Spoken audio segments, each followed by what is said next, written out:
अलहमदुलिल्लाह रब्बिल आलमीन नहमदा व नस्तईना व नस्तगफिरा व नु'मिनु व नतवक्कल अलैहि वस्सलातु वस्सलाम अली सय्यदिल अंबिया वल मुरसलीन वल्ली आला व सहाबा अजमईन। इंसान की ज़िंदगी दरअसल चंद लम्हों और महदूद सांसों का नाम है जो अल्लाह ताला ने उसे बतौर अमानत अता फरमाई हैं।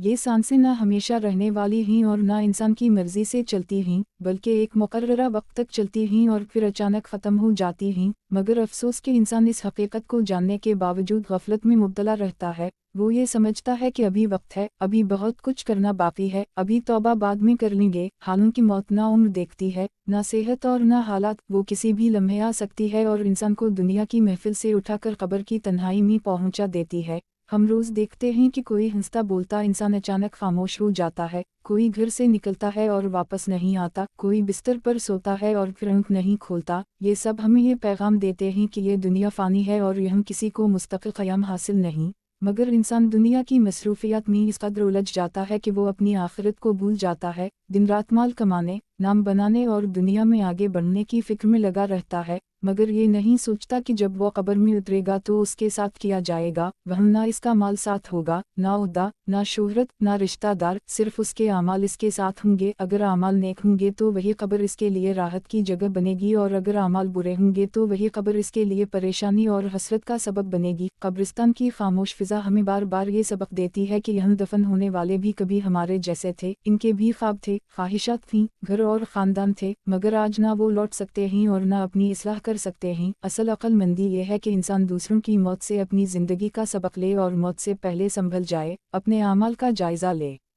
और ये सोचे कि अगर आज मुझे अल्लाह के सामने पेश होना पड़ जाए तो मैं किस हाल में हूँगा। क्या मेरी नमाजें मुझे बचा सकेंगी या मैंने इन्हीं वक्त का बोझ समझकर छोड़ दिया? क्या मेरा रिज़्क़ हलाल है या मैंने दुनिया के फ़ायदे के लिए हराम को इख्तियार किया? क्या मैंने किसी का दिल दिखाया है, किसी का हक दबाया है? क्योंकि ये सब चीज़ें क़यामत के दिन इंसान के लिए सवाल बन जाएंगी। जब दुनिया की मोहब्बत दिल में हद से बढ़ जाती है तो इंसान को नेकी मुश्किल और गुनाह आसान लगने लगता है, नमाज बोझ बन जाती है, कुरान से ताल्लुक़ कमज़ोर हो जाता है। हालांकि असल कामयाबी दुनिया की नहीं बल्कि आखिरत की कामयाबी है।